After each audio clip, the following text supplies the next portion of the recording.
Everything seemed perfect. The posh cars, clean rooms, good food. People always came for parties. They laughed, they smiled, stayed for hours. But when everyone left, the house became quiet. And inside the mansion, Angela was always alone and cried. Her mother had all the money but could not buy the one thing she needed. Rose always got stressed. Stay focused to the Camlex channel for more stories. In a mansion where luxury never sleeps, where every detail shines and power is parked at the doorstep, everything looks perfect. But something is missing. This is not just a story. This is about how real love is tested. Welcome to the Camlex channel. Stories that spark your memory. The music was loud inside the mansion, but all Angela could hear was the loud beating of her own unhappy heart. She stood near the window, away from the crowd, wearing a beautiful pink dress that her mother had spent so much money on. The dress was soft and flowed down to her feet, and her hair was styled in long, beautiful braids that had gold beads at the ends. Her face was smooth and young, but her eyes looked sad as she watched the young men laughing and drinking and showing off their expensive shoes and watches. These were the men her mother wanted her to meet. Rich men, important men, men who owned companies and buildings and cars that cost more than most people would see in a lifetime. One of them, a tall man with a sharp suit named Jonah, walked up to her and smiled, but his eyes were looking at the gold necklace around her neck, not at her face. "You look beautiful tonight, Angela," he said, but his voice sounded like he was reading words from a paper. "My father just bought me a new car. Maybe I can take you for a drive tomorrow." Angela forced a small smile and looked down at the floor. She did not want to drive with Jonah. She did not want any of this. She wanted someone who would look at her and see her, not her father's money or her mother's jewelry. Across the room, standing by the big staircase with her hand on the shiny wooden railing, was Rose. Rose was Angela's mother, a woman of 55 years with a face that still held the beauty of her youth, but now carried the wisdom of age. Her hair was pulled up in a neat and expensive style, held in place with diamond pins that sparkled under the lights. She wore a deep blue dress that hugged her body in a way that showed she still took care of herself, and her fingers carried rings that had been in her family for generations. Rose was a rich woman, married to a rich man, living in a rich house, and she had everything money could buy. But as she watched her daughter stand by that window looking so lost and so alone, Rose felt a pain in her chest that money could never fix. She knew these rich young men. She knew their kind. They would marry Angela for her connection to the family fortune, and then they would treat her like another expensive possession, something to show off at parties and then forget at home. Rose had seen it happen to her friends. She had seen it happen to her own sister, and she would rather die than watch it happen to Angela. That night, after all the guests had gone home and the servants had cleaned up the empty glasses and the leftover food, Rose sat on the edge of Angela's bed and held her daughter's hand. Angela was already in her nightclothes, her braids spread out on the white pillow, her face tired from pretending to be happy all evening. "My heart hurts for you, my daughter," Rose said softly, rubbing her thumb over Angela's knuckles. "I saw your face tonight. I saw how those boys talked to you." Angela looked at her mother with tears in her eyes. "Mama, they don't see me. They see Papa's money. They see this house. They see my necklace. But they don't see me." Rose nodded slowly, and in that moment, an idea began to form in her mind. An idea so crazy, so impossible, that anyone who heard it would think she had lost her senses. But Rose was not crazy. Rose was a mother, and a mother with a desperate love will do things that make no sense to the outside world. She leaned forward and kissed Angela's forehead. "Sleep well, my daughter. Tomorrow, we will try something different." Angela looked confused, but she was too tired to ask questions. She just closed her eyes and let sleep take her. The next morning, while the sun was still low in the sky and the servants were still sweeping the compound, Rose did something she had never done before.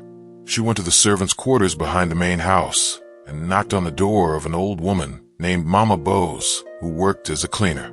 Mama Bose opened the door with surprise on her wrinkled face. "Madam, is everything okay?" Rose stepped inside and looked around the small room. It was simple and clean, with a thin mattress on the floor and a small stove in the corner. "Mama Bose," Rose said quietly, "I need your help, but not the kind of help I usually ask for. I need you to give me some old clothes, the oldest you have, the most ragged, and I need you to show me how to wrap my hair like a woman going to the market to sell cassava." Mama Bose's eyes went wide with shock. "Madam, why would you want to do such a thing? You are a rich woman. You have beautiful clothes and beautiful hair." Rose held up her hand to stop the questions. "Please, Mama Bose, just do as I ask, and say nothing to anyone. Not to the other servants, not to my husband, not to anyone." Mama Bose was confused, but she obeyed. She went to her small wooden box and pulled out an old brown wrapper that had faded from many washes and a blouse that had patches on the elbows.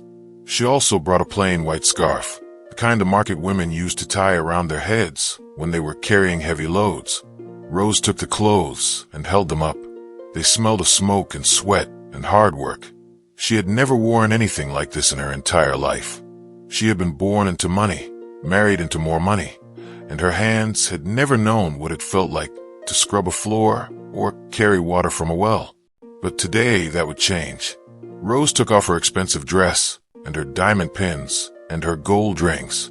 She put them all in a pile and handed them to Mama Bose. "Keep these safe for me.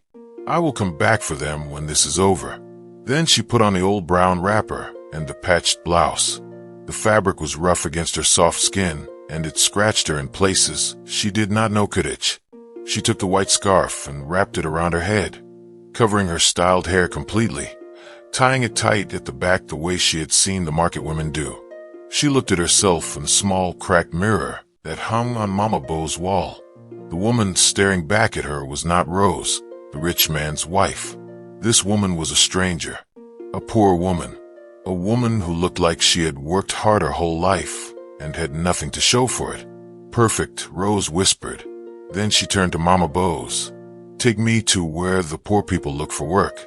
Take me to where they hire cleaners and laborers." Mama Bose was still confused, but she led the way out of the compound through a small gate at the back that the servants used.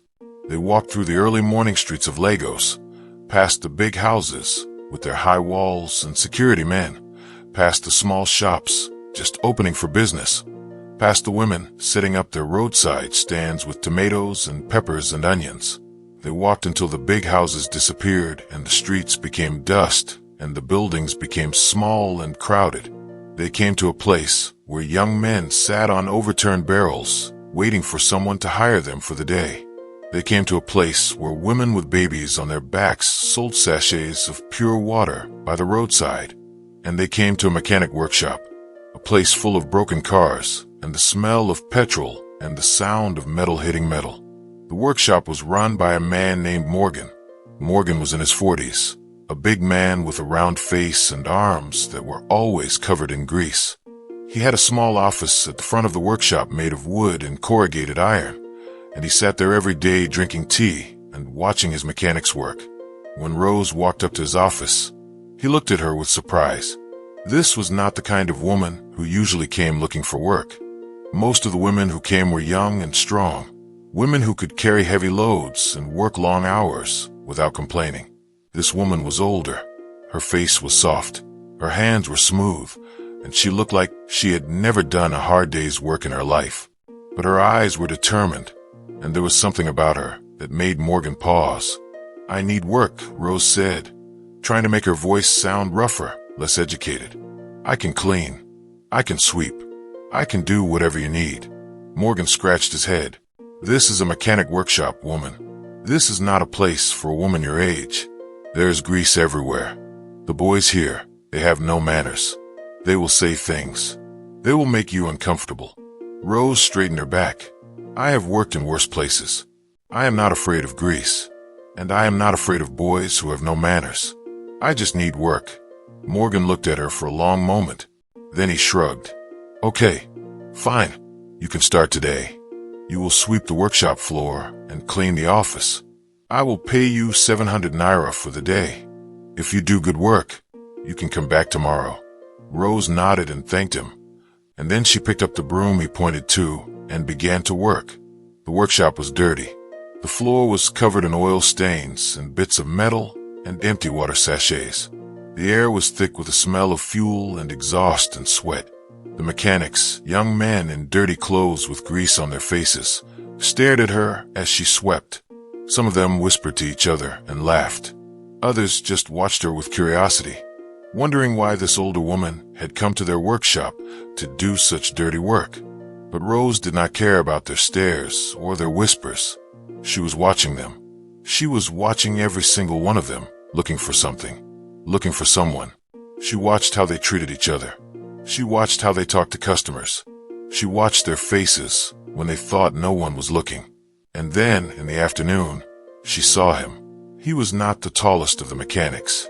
He was not the loudest or the most handsome in a flashy way. But there was something about him that made Rose stop sweeping and pay attention. His name was Francis. Francis was a young man, maybe 25 years old, with a face that was open and honest and eyes that seemed to see more than they showed. His hair was cut short and neat, and his clothes, though covered in grease like the others, were clean underneath, like he took care of what he had. He was working on an old Toyota car, bent over the engine with a wrench in his hand, and he was talking to an elderly woman who had brought the car in. The woman looked worried, like she was afraid the repairs would cost too much money. Francis spoke to her softly, patiently, explaining what was wrong with her car and how much it would cost to fix. He did not try to cheat her. He did not try to sell her parts she did not need. He just told her the truth, and when she nodded and said she would come back with the money, he smiled at her and said, "Take your time, Mama. Your car will be here waiting for you." Rose watched this and her heart stirred. This was what she was looking for. A young man with a good heart. A young man who treated an old woman with respect, even when he thought no important person was watching. A young man who was honest when he could have been greedy. She watched him for the rest of the day. She saw him share his food with another mechanic who had nothing to eat. She saw him stop working to help a younger boy who was struggling to lift a heavy tire. She saw him wipe sweat from his face and keep working without complaining. And by the time the sun began to go down and Morgan called an end to the workday, Rose knew she had found the young man she wanted for her daughter. As we continue with the story, pause for a moment and in comments tell me where you are watching from and what is the time there. If stories like this touch your heart and remind you of the power of a mother's love, consider subscribing so you don't miss what comes next. The best part of this journey is just beginning. Rose put down her broom and stretched her back. Her body ached in ways it had never ached before. Her hands were red and rough from holding the broom. Her feet hurt from standing all day, but her heart was full. She walked over to where Francis was packing up his tools and putting them away in a metal box. She stood near him for a moment, pretending to wipe dust from her wrapper, waiting for him to notice her. When he looked up, she gave him a small, shy smile. "You work hard," she said. Francis smiled back, a friendly smile that reached his eyes. "We all work hard here. That is how we eat." Rose nodded. "I am new here. Today was my first day. My name is Rose." Francis wiped his hand on his rag and extended it to her. "I am Francis. Welcome to the workshop. It is not an easy place, but the people are good. Morgan is fair. You will be okay here." Rose shook his hand. His grip was firm but gentle, not trying to prove anything. She liked that. "Francis," she said slowly, as if she was nervous, "I have a daughter, a young woman. She is beautiful and she has a good heart, but she is shy and she does not have many friends. I worry about her. I worry she is lonely." Francis listened carefully, his face showing that he was paying attention. Rose continued, "I am a poor woman. I have nothing to give my daughter except my love, but I want her to meet good people, kind people, people with honest hearts. I was wondering." She hesitated, looked down at the ground, then looked back up at him. I was wondering if you would like to come to my house one evening and eat with us. Just a simple meal. Nothing special. But I think my daughter would like to meet someone like you. Someone who works hard and treats people with respect.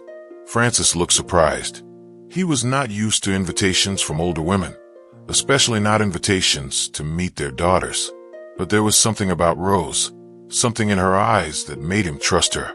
She looked poor and tired, but she also looked sincere. He thought about it for a moment, then nodded. Okay, Mama Rose. I would be honored to come and eat with you and your daughter. Just tell me when and where. Rose felt her heart leap with joy, but she kept her face calm. Tomorrow evening? After work.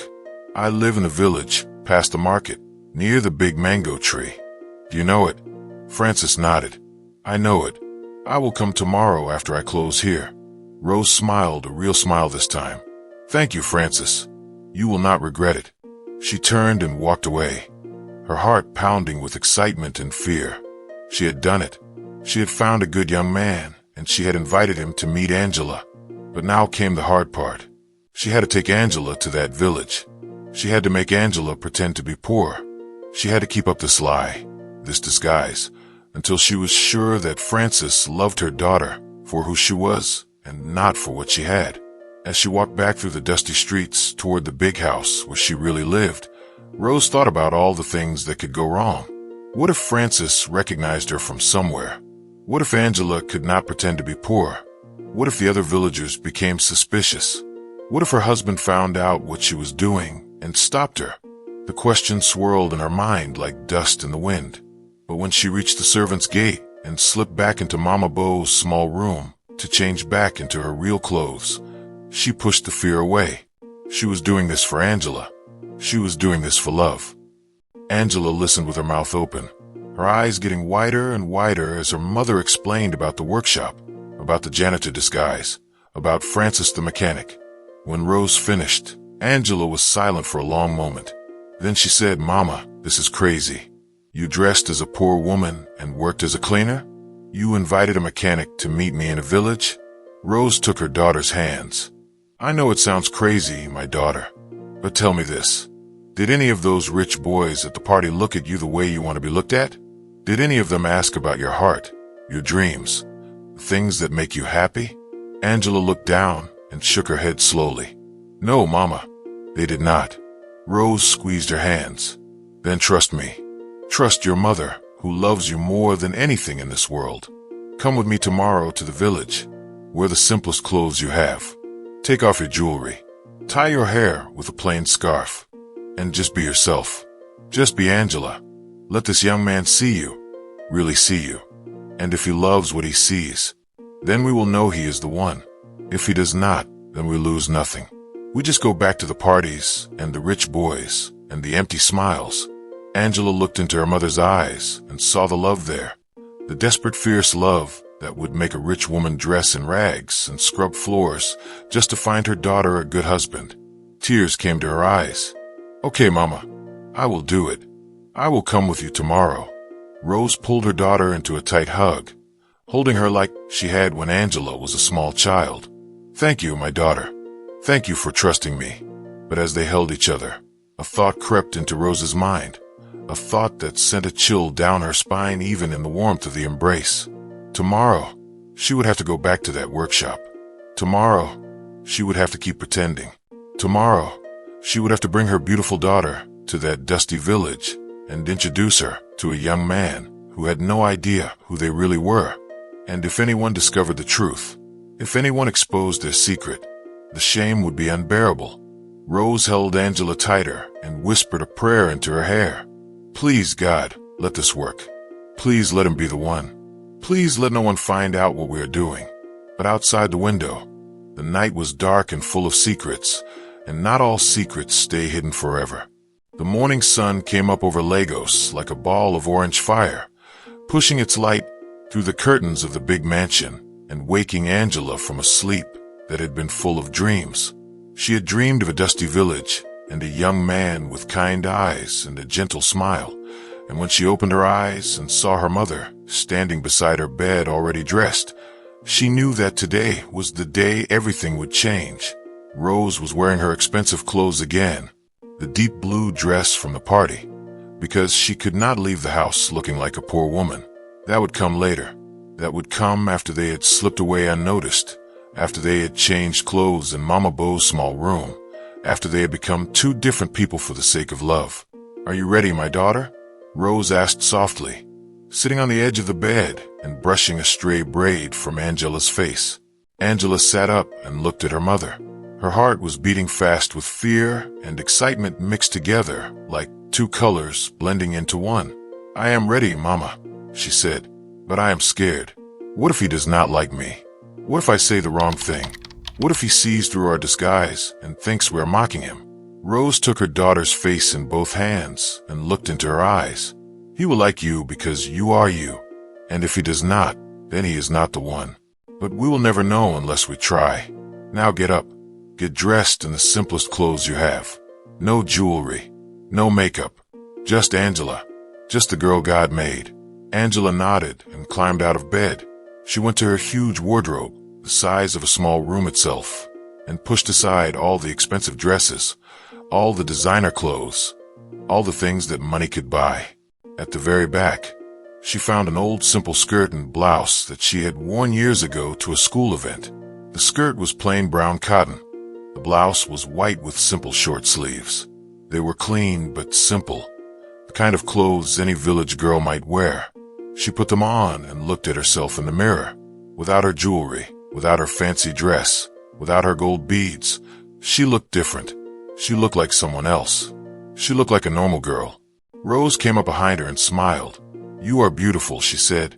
"Even more beautiful like this. Now let me tie your hair." Rose took a plain white scarf, the kind sold in every market for 50 naira, and she wrapped it around Angela's head, covering the long, beautiful braids completely, tucking in all the ends until no gold bead could be seen. Angela looked at herself again. The girl in the mirror was a stranger, a village girl, a poor girl, but her eyes were the same eyes, and her heart was the same heart. "Let us go," Rose said. "We must leave before the servants wake up and start asking questions." They crept down the back stairs of the mansion, moving quietly like shadows, and slipped out through the kitchen door into the early morning air. The compound was still quiet, the security man at the front gate dozing in his chair, the dog sleeping in their kennel. They made their way to the servants' quarters at the back and knocked softly on Mama Beau's door. The old woman opened it quickly, as if she had been waiting. She looked at Angela and her eyes widened. "This is your daughter, madam? She is beautiful like a painting." Rose smiled. "Thank you, Mama Beau's. We need to change now, and we need your help to get to the village without anyone seeing us." Mama Beau's nodded and stepped aside. Inside the small room, Rose took off her expensive blue dress and diamond pins and gold rings and handed them to Mama Beau's for safekeeping. She put on her ragged clothes, the faded brown wrapper, the patched blouse, the white scarf tied tight around her head. She looked at Angela standing there in her simple village clothes and felt a swell of love, so strong it almost hurt. "You look like my daughter," she said. "Not the daughter of money, but the daughter of my heart." Angela hugged her mother tight. "Then let us go and find this Francis," she said. "Let's go and see if he is as good as you believe." Mama Beau's led them out the back of the servants' quarters through a small gap in the fence that only the servants knew about. They came out on a narrow path that wound between houses and eventually joined the main road. "Walk straight down this road," Mama Beau said. "It will take you to the market. Past the market, you will see the village. The big mango tree is in the center. Everyone knows it. Go with God." Rose thanked her and took Angela's hand, and they began to walk. The sun was fully up now, warm on their faces, the sounds of Lagos waking up around them. They walked past shops opening for business, past women setting up their roadside stalls with tomatoes and peppers, past children in school uniforms waiting for buses, past men pushing carts loaded with goods. They walked until the big buildings became smaller, until the paved roads became dirt, until the city noise became village quiet. They walked until they came to the market, a bustling place full of color and noise and the smell of smoked fish and groundnuts. Women called out their prices. Men haggled over yams. Children ran between the stalls laughing. Rose and Angela moved through the crowd, holding hands so they would not be separated. Past the market, the road became a dusty path, and ahead they could see the village. It was small and simple, with houses made of mud bricks and corrugated iron, their roofs rusted in places. Chickens scratched in the dirt, goats wandered freely, and in the center, just as Mama Bose had said, stood a huge mango tree with branches spreading wide like arms welcoming everyone. "This is where we will meet him," Rose said, "this evening, after he finishes work. Until then, we must stay here and wait. But we cannot wait looking like this. People will ask questions. We need to blend in." So Rose led Angela to a small provisions store at the edge of the village, run by a plump woman named Mama Nkechi, who sold things in tiny quantities for those who could not afford to buy in bulk. Rose bought a small bag of salt and a single tomato, just enough to look like they belonged, just enough to have a reason to be there. Then they found Spot under the mango tree, sitting on an old wooden bench, and they waited. The hours passed slowly. The sun climbed higher and grew hotter. Village life moved around them at its own pace. Women came and went from the stream with heavy pots on their heads. Men sat in the shade and talked about farming and politics. Children played football with a bundle of rags tied into a ball. Angela watched everything with wide eyes. She had never spent time in a real village. Her life had always been inside the mansion, inside the car, inside the city. This world was new to her. It was simple and hard, but there was something real about it that touched her heart. "Mama," she whispered, "do you think Francis grew up in a place like this?" Rose nodded. "I think so. He works hard. He respects people. Those are village values. City life can sometimes make people forget those things."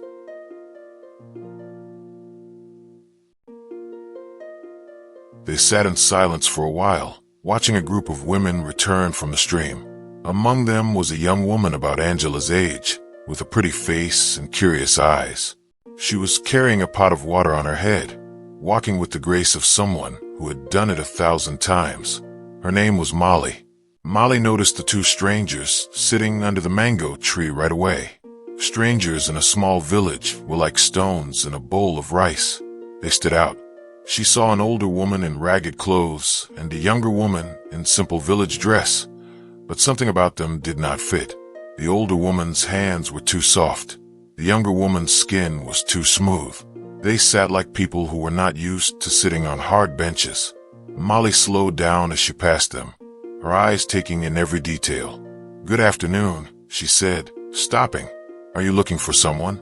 Rose smiled, her heart suddenly beating faster. "Good afternoon, my daughter. We're just resting. We came from the city to visit family, but they are not home yet. We are waiting." Molly nodded slowly. "Which family? Who are you looking for?" Rose thought quickly. "The family of Mama Adiz.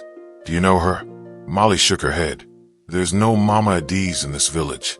I know everyone." Rose kept her smile steady. "Maybe I have the wrong village. There's so many villages around here. We will rest a little and then keep walking." Molly looked at them for another long moment, then shrugged and continued on her way. But as she walked, she kept thinking about them. There was something wrong, something that did not add up. And Molly was the kind of person who did not like things that did not add up. She would watch them. She would find out the truth. Back under the mango tree, Angela let out a breath she did not know she had been holding. "Mama," that woman was suspicious. "We need to be careful." Rose nodded. "I know, but we cannot leave. Francis is coming. We must trust that everything will work out." The afternoon wore on. The sun began its slow descent toward the horizon, the light turning golden and soft. And then, in the distance, they saw a figure walking toward the village along the dusty path. A young man. He was wearing clean clothes now, not the grease-stained uniform of the workshop. A simple white shirt and brown trousers, old but neat. His face was open and honest, his eyes kind. It was Francis. Angela's heart stopped. Then it started beating again, faster than before. This was him. This was the young man her mother had found. This was the mechanic with the good heart, and he was walking toward her. Francis approached the mango tree and saw them sitting there. the older woman from a workshop, Mama Rose, and beside her a young woman in a simple brown skirt and white blouse, a plain scarf covering her hair. Even with the simple clothes, even with the scarf, Frances could see that she was beautiful, not in the flashy way of city girls, but in a quiet way, a real way. Her eyes were large and dark, and they looked at him with a mixture of nervousness and hope. "Good evening, Mama Rose," Frances said, smiling. "I hope I am not late." Rose stood up and hugged him like a son. "You are right on time, Frances. Always on time. That is a good quality. Come, sit down. This is my daughter, Angela. Angela, this is Frances." Angela stood up slowly. She looked at Frances, and Frances looked at her. For a moment, neither of them spoke. The village sounds continued around them, the chickens, the goats, the distant laughter of children, but they did not hear any of it. They only saw each other. Finally, Angela spoke. "Thank you for coming, Frances. My mother has told me good things about you." Frances smiled, and his smile reached his eyes. "Your mother is a good woman. She works hard. I was happy when she invited me.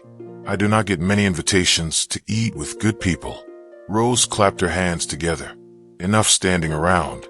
Let's go to the house. I have prepared a small meal. Nothing special, just village food, but is made with love."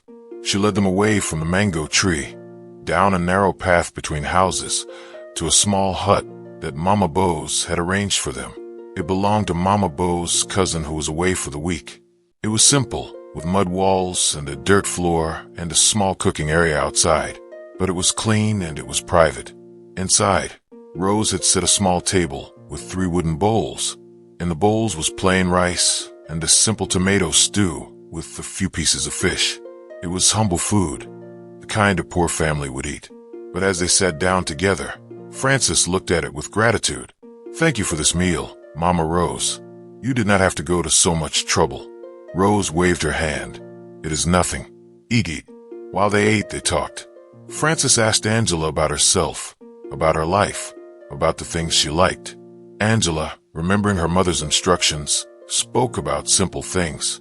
She said she liked reading, though she did not mention the library full of books in the mansion. She said she liked walking, though she did not mention walking in her father's large compound. She said she liked people with good hearts, and she looked at Frances when she said it. Frances talked about his work, about the cars he fixed, about the customers he helped. He talked about his mother, who had died when he was young, and his father, who had raised him alone and taught him to be an honest man. He talked about his dreams of one day opening his own workshop, a place where poor people could bring their cars and not be cheated. Angela listened to every word. She watched his face as he spoke, saw the passion in his eyes, the kindness in his smile, and she felt something she had never felt with any of the rich boys at the parties. She felt seen. She felt heard. She felt like he was talking to her, not to her money or her family name. Rose watched them both, her heart swelling with joy. It was working. Her crazy plan was actually working. These 2 young people were connecting, really connecting, right in front of her eyes. After the meal, they sat outside the hut as the sun set, painting the sky in shades of orange and purple and gold. Frances pointed out different birds flying home to their nests. Angela asked questions about village life, about the stream, about the farming, about everything. He answered patiently, happy to share his world with her. Molly watched all of this from behind a nearby house. She had followed them from the mango tree. She had seen them enter the hut. She had waited and watched as they came out and sat together as the sun went down. And now her suspicions were stronger than ever. Who were these strangers? Why were they here? And why did this young man, Francis, a known good and honest person from the workshop, seem so taken with this girl who appeared from nowhere? Molly did not have answers, but she was determined to find them. As darkness fell and Francis said goodbye, promising to return the next evening, Molly slipped away into the night. She had a plan. Tomorrow, she would follow Francis back to the workshop. She would find out where he worked.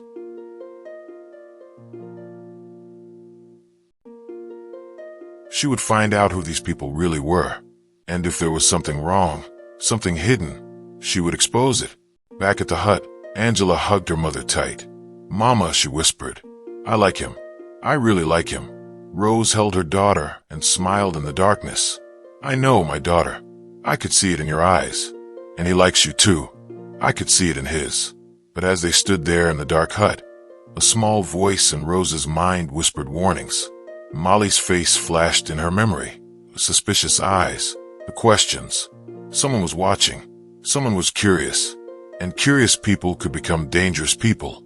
Rose held Angela tighter and said nothing. But she knew that the hardest part of this journey was still ahead.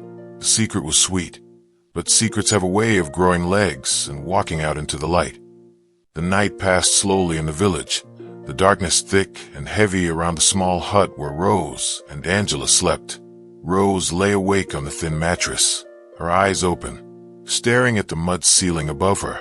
Beside her, Angela slept peacefully, her breathing soft and even, a small smile still on her face from the evening she had spent with Francis. Rose watched her daughter and felt her heart ache with love and fear all at once. The warning in her mind would not quiet. Molly's face kept appearing in her thoughts, those sharp, suspicious eyes, the questions that had come too easily, the way she had looked at them like she was reading a book and finding pages missing. Rose knew that look. She had seen it before in business meetings, in negotiations, in the eyes of people who were looking for weakness. Molly was looking for something, and sooner or later, she would find it. When the first light of dawn began to creep through the small window of the hut, Rose sat up. Her body ached from the hard floor. Her hands were still rough from the days of sweeping at the workshop, but she pushed the discomfort aside. She had work to do. She had to keep up the appearance. She had to be the poor woman, the cleaner, the mother with nothing to offer except love. She looked at Angela, still sleeping, and whispered a prayer. Please, let this day go smoothly. Let no one discover us. Let Francis fall in love with my daughter for who she is. And let Molly forget she ever saw us. The morning came fully, the sun rising over the village, casting long golden rays through the trees. Rose woke Angela, and together they prepared the small hut for the day. Rose swept the dirt floor with a bundle of twigs, while Angela arranged the wooden bowls on the small table. They moved quietly, efficiently, like women who had done this work all their lives, even though neither of them had ever swept a dirt floor or washed a bowl in a stream. By the time the sun was fully up, the hut was clean and the morning meal was ready. Simple porridge made from ground corn, cooked over the small fire outside. Rose had learned to make it from watching Mama Bose years ago, a skill she never thought she would use. Now she was grateful for it. They ate in silence, both of them thinking about the evening ahead. Francis had promised to return after his work at the workshop. He would come to the village again, to the small hut, to eat with them and talk with Angela. Rose could see the hope in her daughter's eyes, and it made her heart swell. But she could also see the fear. Angela, this is important, Rose said, setting down her wooden spoon. When Francis comes today, you must be careful. You must remember who you are supposed to be. A poor girl, a village girl. Do not mention your father's company. Do not mention the mansion. Do not mention anything that would make him suspect. Angela nodded slowly. I know, Mama. I remember. But it is hard. When he talks about his life, his work, his dreams, I want to tell him about mine. I want to share everything with him. Rose reached across the table and took her daughter's hand. And you will. One day, when he knows you and loves you for who you are, you will tell him everything. But not yet. Not until we are sure. Angela squeezed her mother's hand and nodded again. I understand, Mama. I will be careful. The day stretched on, long and slow. Rose and Angela stayed close to the hut, not wanting to wander too far and risk running into Molly or any other villagers who might ask questions. Rose busied herself with small tasks, mending a tear in her wrapper, sorting the few vegetables she had bought at the market. Angela sat in the shade of the hut, watching the village life unfold around her. She watched women returning from the stream with pots on their heads, their laughter carrying on the breeze. She watched children chasing chickens, their shouts echoing between the houses. She watched an old man sitting under the mango tree, carving a piece of wood with a small knife, his hand steady and sure. And she thought about Francis. She thought about the way he had looked at her, The way his eyes had softened when she spoke. The way he had listened to her words like they were precious. No rich boy had ever looked at her that way. No rich boy had ever cared what she had to say. But Francis cared. Francis saw her, and that made her heart race with a feeling she had never known before. In another part of the village, Molly was not watching village life. She was watching the hut. She had woken early, her mind still full of the strangers from the day before. She had tried to push them from her thoughts, to focus on her own work, her own life. But something about them would not let her go. It was the hands. The older woman's hands were too smooth. In a village where every woman's hands were rough from work, from washing, from cooking, from farming, those hands stood out like flowers in a field of rocks. And the younger woman's skin was too perfect, too even, too untouched by the sun. She had the skin of someone who spent their days inside, not someone who worked in the fields or carried water from the stream. So Molly watched. She watched from behind her own door, from the corner of her house, from the shade of the trees near the path. She watched as Rose swept the hut, as Angela sat in the shade, as they ate their simple meals and spoke in low voices. And she waited. In the afternoon, a man came to the village. He was not from the village. He walked with the confidence of someone who knew where he was going. His shoes clean, his shirt pressed, his eyes scanning the houses like he was looking for something. His name was Jonah. Jonah was the rich young man from the party, the one who had looked at Angela's necklace instead of her face. He had not been able to stop thinking about her since that night. Her beauty, her family's wealth, the opportunity that had slipped through his fingers. He had made inquiries. He had asked questions.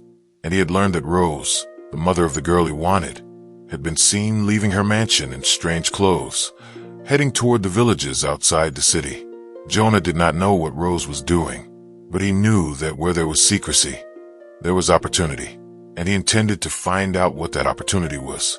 He walked through the village, his eyes moving from house to house, his mind calculating.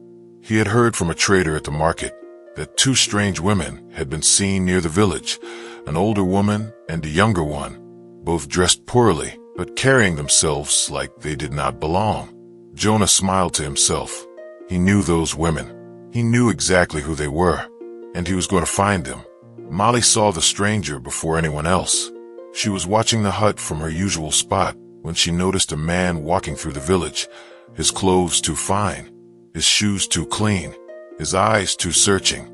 She watched him stop at the provision store, watched him speak to Mom and Ketchy, watched him hand her a few coins and receive something in return. Then she watched him turn and walk directly toward the hut. Her heart quickened. This was something. This was the thread she had been looking for. Jonah approached the hut slowly, his eyes taking in the small structure, the mud walls, the thatch roof, the simple cooking fire outside. He stopped a few feet away and called out, "Hello, is anyone home?" Inside the hut, Rose and Angela froze. The voice was familiar. It was a voice Rose had heard at the party, smooth and confident and full of entitlement. It was the voice of Jonah. Rose's heart dropped into her stomach. No, not now, not here.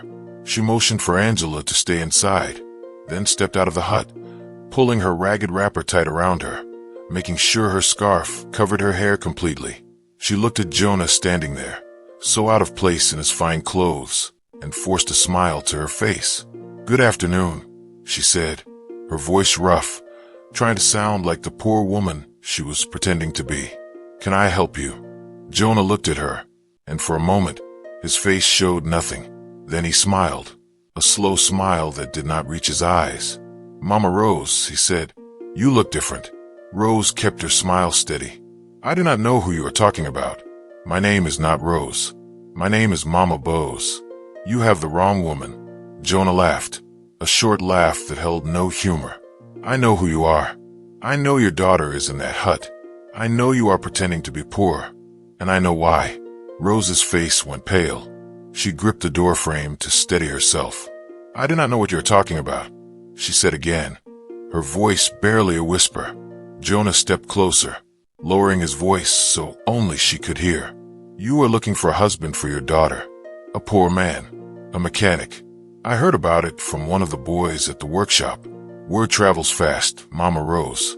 People talk, and what they are saying is that the rich woman from the big house has gone crazy. Rose felt her knees weaken. She leaned against the doorframe, her heart pounding so hard she thought it might burst from her chest. "What do you want?" she whispered. Jonah smiled again, and this time there was something cold in his eyes. "I want what I have always wanted. Your daughter. Marry her to me, and I will keep your secret. Refuse, and I will tell everyone in this village who you really are. I will tell Francis that you have been lying to him. I will tell him that his poor village girl is actually the daughter of a millionaire, and we both know how that will end." Rose stared at him, her mind racing. She thought of Francis, of the honesty in his eyes, the kindness in his heart. If he found out the truth now, before he had truly come to know Angela, he would feel betrayed. He would walk away. And all of this, all the pain, all the lies, all the days of pretending would be for nothing. She looked back at the hut where Angela waited inside, trusting her mother to protect her. Then she looked at Jonah, standing there in his fine clothes, his smile sharp as a knife. "I need time," she said finally. "I need to think." Jonah shook his head. "You have until tomorrow. I will come back tomorrow evening, and you will give me your answer." He turned and walked away, his shoes leaving prints in the dust, his figure growing smaller as he moved toward the path that led back to the city. Rose watched him go, her body trembling, her hands shaking. She did not know how long she stood there, staring at nothing. She only knew that the world had tilted, that the ground beneath her feet was no longer solid. She had thought Molly was the danger. She had been watching for Molly, but the real danger had come from somewhere she never expected, from her own world, from the world she had tried to escape. Inside the hut, Angela came to the door. "Mama, who was that? What did he want?" Rose turned to look at her daughter, at the hope still shining in her eyes, at the trust that had not yet been broken, and she did not know what to say. She did not know how to tell her that the lie they had built was crumbling, that the walls were closing in, that the man who wanted to destroy everything was already walking back to the city with their secret in his pocket. She took a deep breath and forced herself to smile. "It was nothing, my daughter. A stranger. A man who was lost. He is gone now." Angela looked at her mother, and for a moment, her eyes held doubt, but she wanted to believe. She needed to believe. So she nodded and stepped back inside. Rose followed her, her heart heavy, her mind spinning. She had one day to figure out how to save her daughter's happiness, one day to find a way out of the trap that was closing around them. But as she looked out the window of the hut, at the village settling into the evening, at the mango tree where Francis would soon arrive, she had no idea what she was going to do. Francis came as he had promised, walking down the dusty path as the sun began its descent. He was wearing his clean clothes again, his face open and happy, his eyes searching for Angela before he had even reached the hut. Rose watched him approach and felt her heart break. He was so good, so honest, so undeserving of the lies that surrounded him. "Good evening, Mama Rose," Francis said, smiling. "Good evening, Francis," Rose said, and her voice was softer than usual, sadder. Francis noticed. "Is everything okay?" he asked, his face showing concern. Rose nodded quickly, forcing a smile. "Everything is fine. Angela is inside. She has been waiting for you." Francis's face lit up again, and he walked toward the hut, calling out Angela's name. Rose watched him go, and the weight on her chest grew heavier. She had one day, but one day was not enough. And somewhere in the shadows of the village, Molly was watching everything. She had seen the strange man in fine clothes. She had seen Rose's face when he left, pale and shaking. She had seen Francis arrive, happy and unaware. And she had seen that something was very, very wrong. Molly smiled to herself. She did not know what the secret was yet, but she was closer than ever. And soon, very soon, she would know everything. The evening passed like a dream for Angela. She sat with Francis outside the hut, watching the sun set, listening to him talk about his day, about the cars he had fixed, about the customers he had helped. She laughed at his stories, asked questions about his work, shared her own simple stories about her day in the village. But even as she laughed, something felt different. Her mother was quiet, sitting apart, watching them with eyes that seemed far away. When Frances left, promising to return again the next day, Angela went to her mother and took her hand. "Mama," she said, "what is wrong?" Rose looked at her daughter, at the worry in her eyes, and felt the lie she had told earlier crumble in her throat. She wanted to tell her. She wanted to confess everything, to tell Angela about Jonah, about his threat, about the choice she had to make by tomorrow evening. But when she opened her mouth, the words would not come. She could not do that to her daughter. Not now. Not when Angela was so happy. Not when Frances was so close.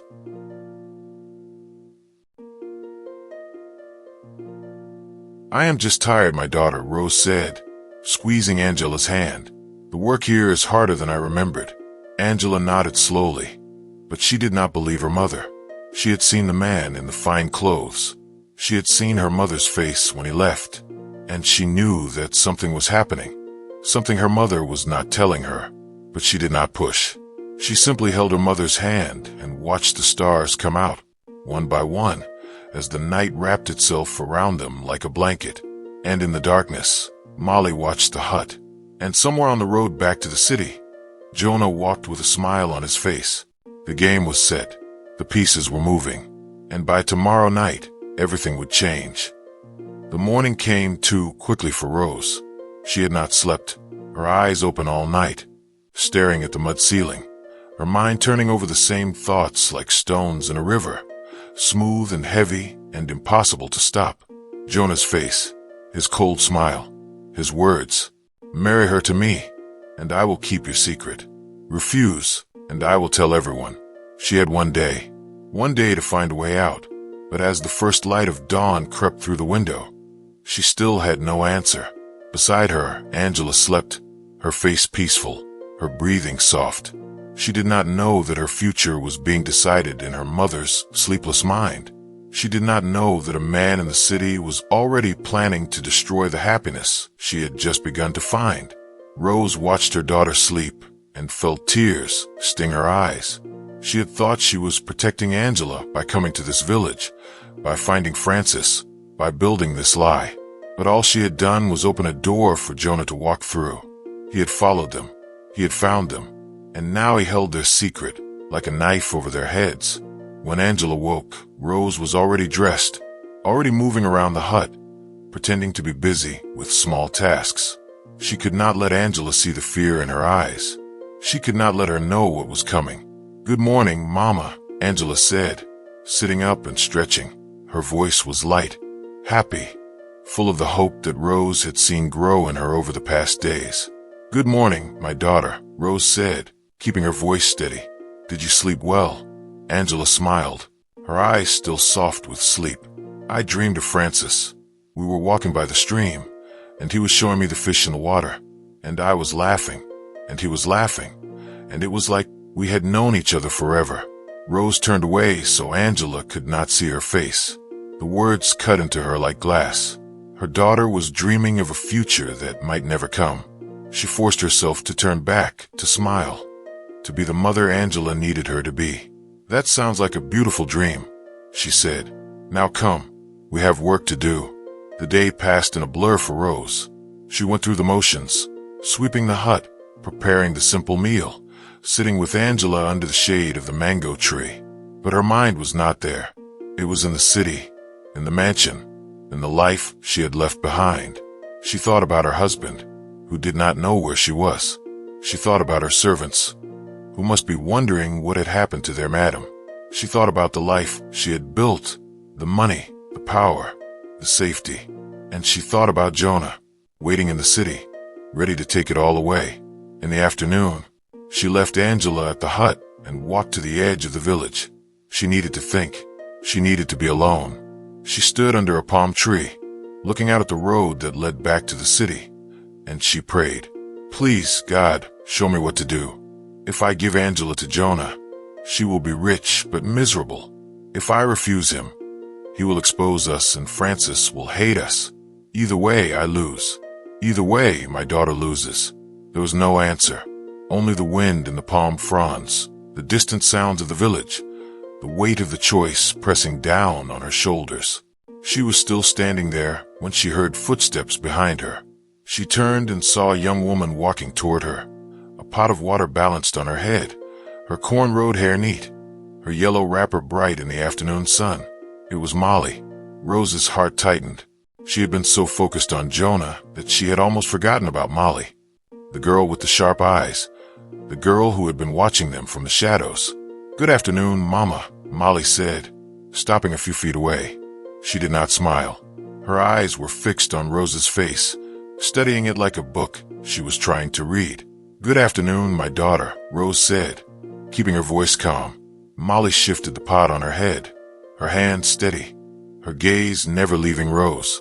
"You are the woman who came to the village with your daughter," she said. Not a question, a statement. Rose nodded.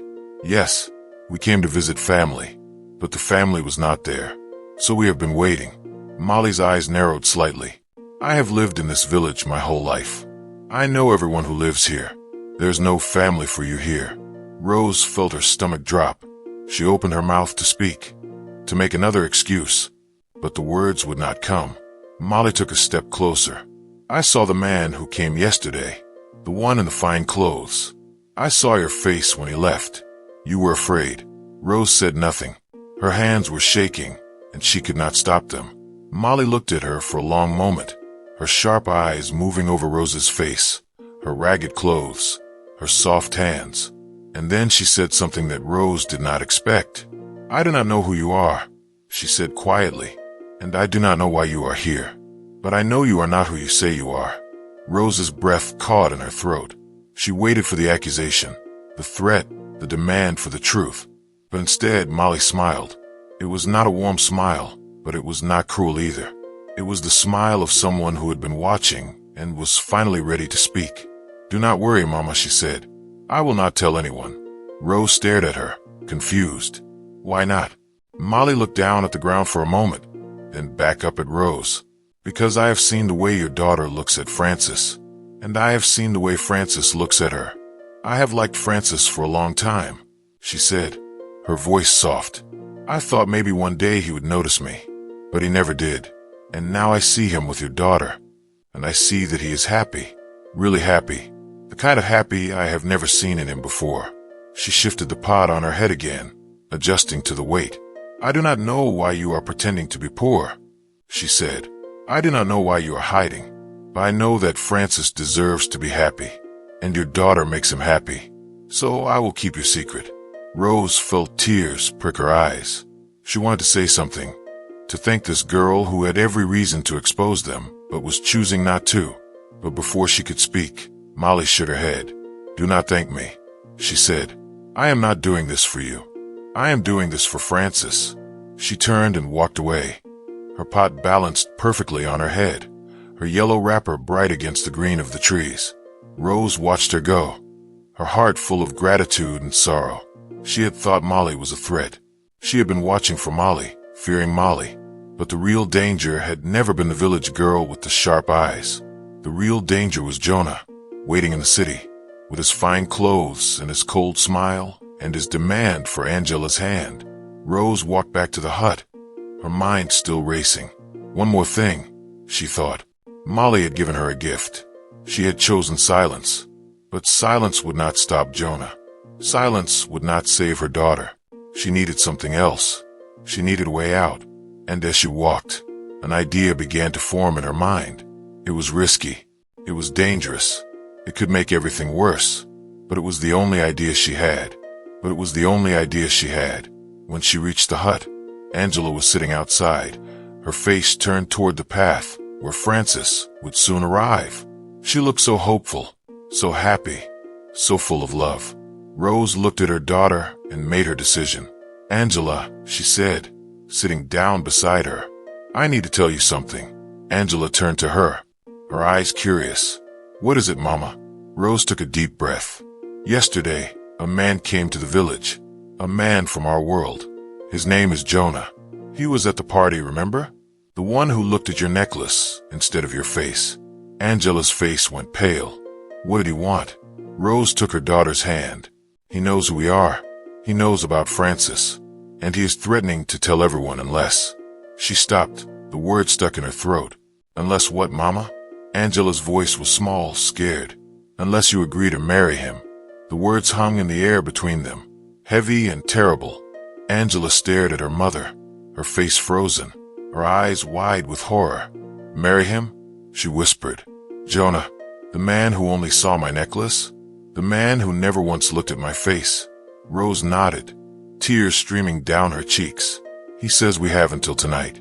He will come back this evening, and if we refuse, he will tell Francis everything. He will tell the whole village who we really are. Angela pulled her hand away from her mother's and stood up. Her body was shaking. No, she said. No, I will not marry him. I would rather die. Rose stood too, reaching for her daughter. I know, my daughter. I know. That is why I'm going to tell Francis the truth myself. Tonight before Jonah comes. Before he can tell Francis his version of the story. Angela stared at her mother, her eyes wide. Tell him the truth. About who we are. About the mansion, the money, everything? Rose nodded. Yes, I have been thinking about it all day. Francis deserves to hear the truth from us. From me, not from Jonah. Not from someone who wants to hurt us. He deserves to know who you really are. Angela shook her head, her face crumpling. But Mama, what if he hates us? What if he feels betrayed? What if he walks away and never comes back? Rose took her daughter's face in her hands. Then that is his choice, and we will have to live with it. But if we let Jonah tell him, he will hear the worst version of the truth. He will hear that we tricked him, that we lied to him, that we played with his heart. At least if we tell him ourselves, he will know that we did it because we wanted him to see you, not your money.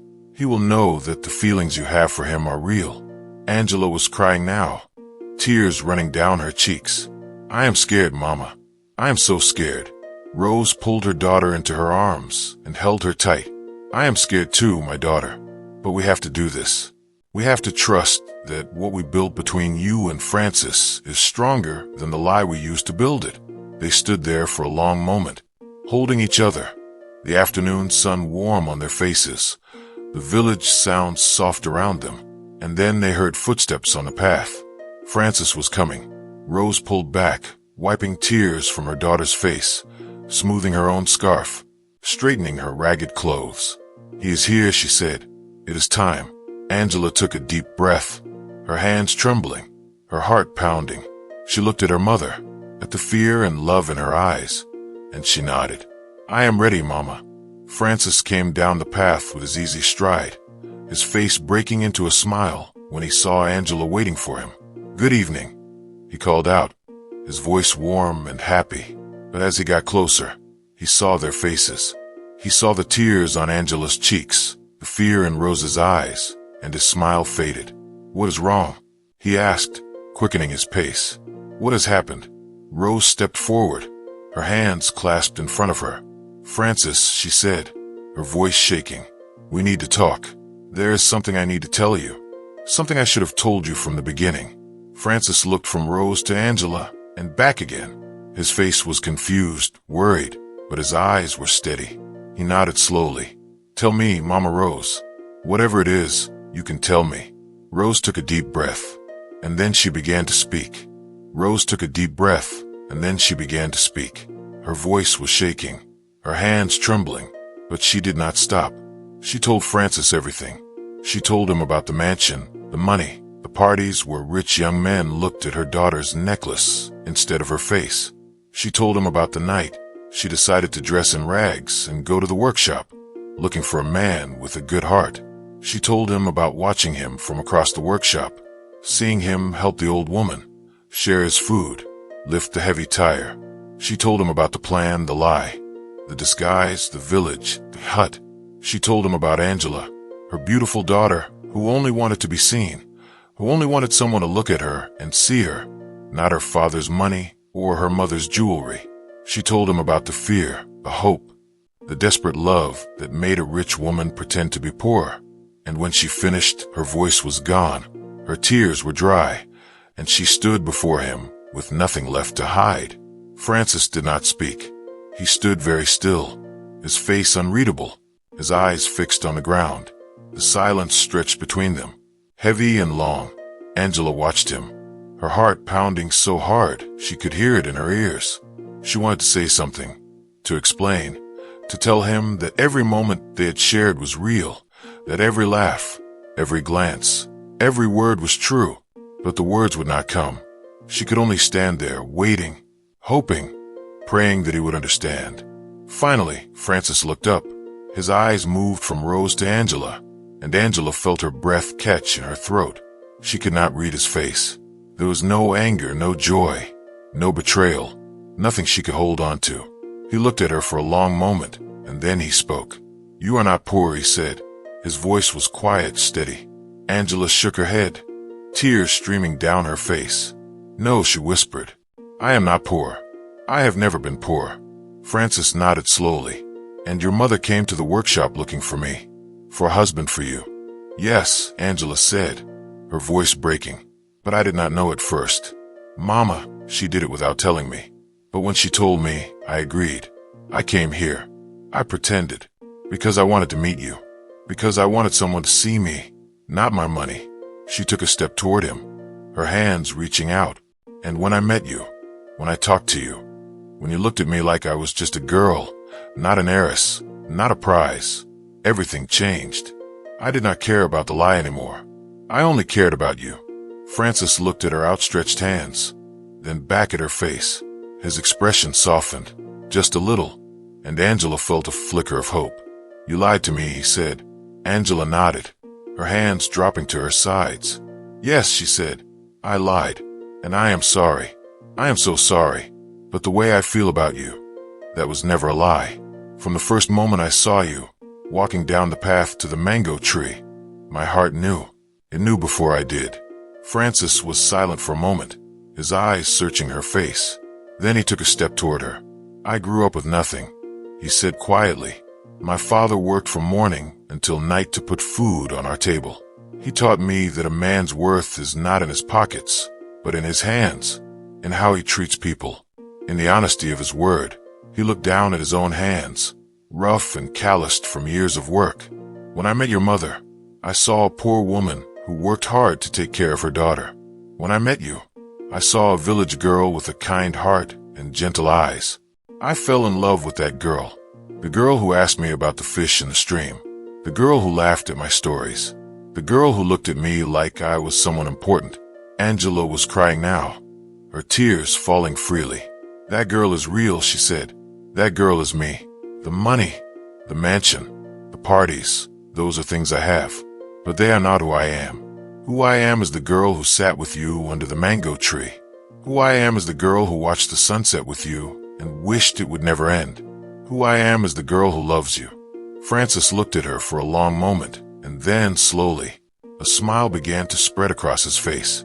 Not the smile he had worn when he thought she was a poor village girl. A different smile. Deeper. Truer. "I know," he said. "I know who you are. I have known since the first evening." Angela stared at him, confused. "What do you mean?" Francis took her hands in his rough fingers wrapping around hers. "The first night I came to the village, I saw your hands. They were soft. Too soft for a girl who worked in the fields. And your skin, smooth, untouched by the sun. And the way you held yourself, the way you spoke, it was not the way of a village girl." Angela's eyes went wide. "You knew?" Francis nodded.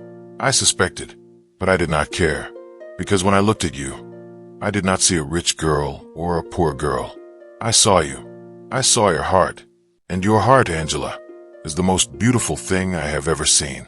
Angela let out a sob, half laugh, half cry, and threw her arms around him.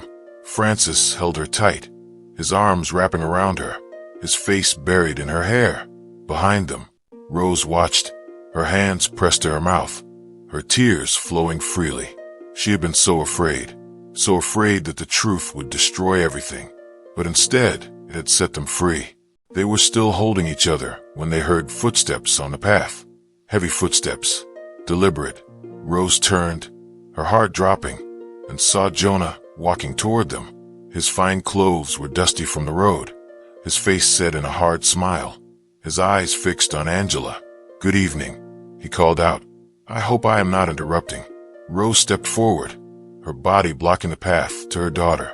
"You are not welcome here," she said, her voice steady despite her fear. Jonah laughed, a short laugh with no warmth. "I am here for my answer. Have you decided? Will you give me your daughter? Or will I tell everyone your secret?" Before Rose could answer, Francis stepped forward, Angela's hand in his. His face was calm, his eyes steady. "There's no secret," he said. "I already know." Jonah's smile faltered for just a moment. "Know what? That these women are rich. That they have been lying to you." Francis shook his head. "I know who they are. I have known for days, and I do not care." Jonah stared at him, his face shifting from confidence to confusion. "You do not care?" Francis squeezed Angela's hand. "I do not care if she is rich or poor. I do not care if she lives in a mansion or a hut.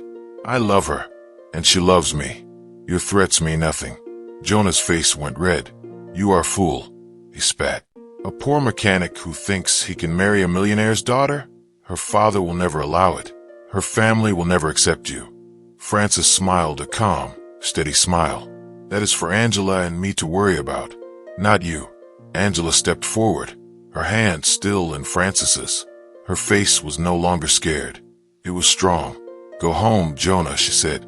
"I will never marry you. I would rather spend my life in this village, in this hut, with this man, than spend one day in your mansion." Jonah stared at her, his face twisted with anger. Jonah stared at her, his face twisted with anger. "You will regret this," he said. "Both of you." He turned and walked away, his footsteps heavy on the dusty path, his figure growing smaller as the sun set behind him.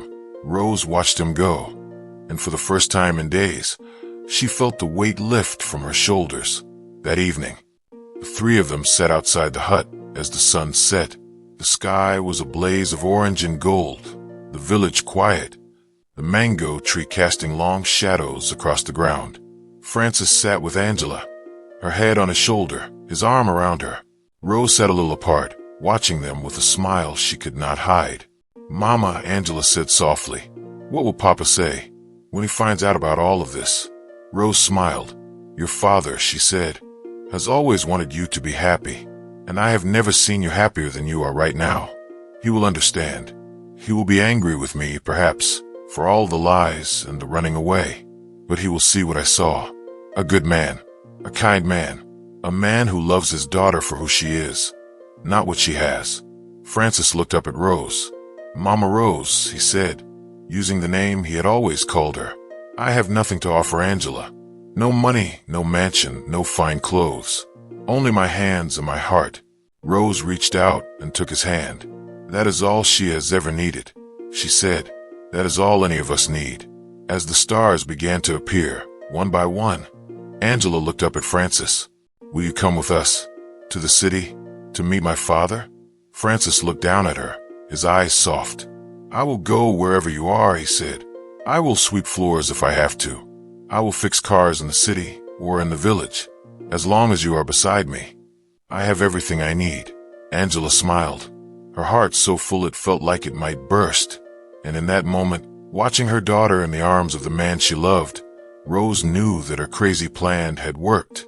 Not because of the lies, not because of the disguise, but because love, real love, find a way.